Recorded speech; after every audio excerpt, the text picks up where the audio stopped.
Hi everybody, and welcome to the Catherine Pooler Winter Release video hop.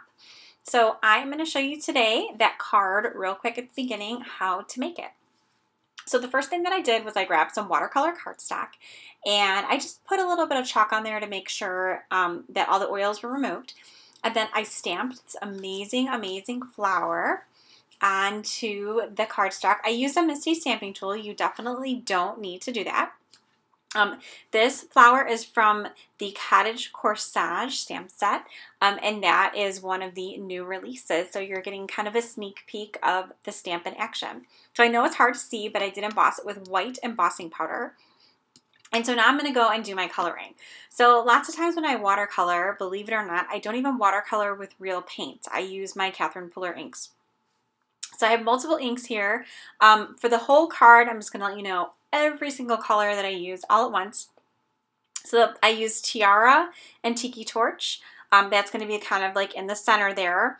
And then I used Grass Skirt and Lime Ricky for the leaves. For the actual flowers, I'm using Rose Petals, Party Dress, and Flirty Fuchsia. I come in and I use Flirty Fuchsia actually as like a darker shadow color.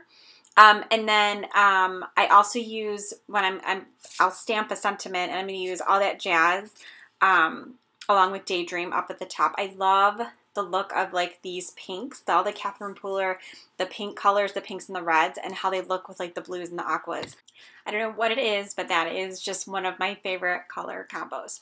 So you can see I'm just going in here and basically I put kind of like the lighter colors down first. I went over them a couple times, and then I came in with the medium color, and then I came in with the dark just to add the shadows. And I'm going to do the exact same technique with the leaves as well. So I did it for the petals, the leaves, and the center. Now the center, I just used the two colors. I used the Tiara and the Tiki Torch. So I just kind of kept going over it again and again to kind of make it a little bit more vibrant, because I did want this to pop out a little bit. So this is what, like, kind of a close-up of what it looks like when it's fully colored. So go ahead and let that dry, or use a heat gun. That's what I did, to go ahead and make sure it's 100% dry. And then I'm going to stamp the sentiment on here. So this sentiment, it says Wonderful. And this is from another new stamp set called Awesome and Wonderful. And so like I mentioned earlier, I use Daydream and All That Jazz. I kind of like mixing my colors and making it look like ombre-ish, because so many of these ink colors work that way.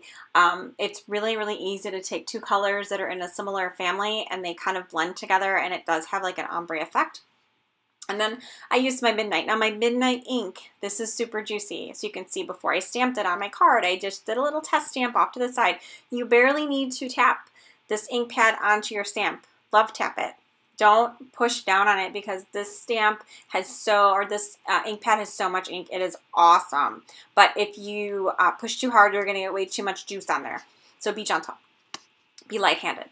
So then I heat embossed the sentiment, because I knew I was going to come in and add some shadows using my Blackjack ink. Lots of times I do kind of use them, as I mentioned before, I love like my pinks and my blues together. But since I do that so much, I kind of wanted to shake it up a bit, and I decided to use Blackjack this time. That kind of just makes the corsage, those pink flowers, just kind of pop out a little bit more. And it also softens that cardstock, so it's not just that harsh white. So I made sure that was 100% dry.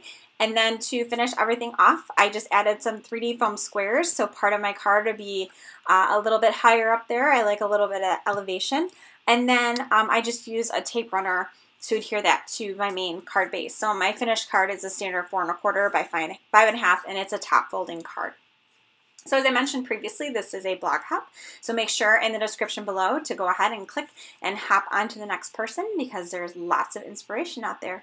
Thanks so much for stopping by, and I hope you have a wonderful day.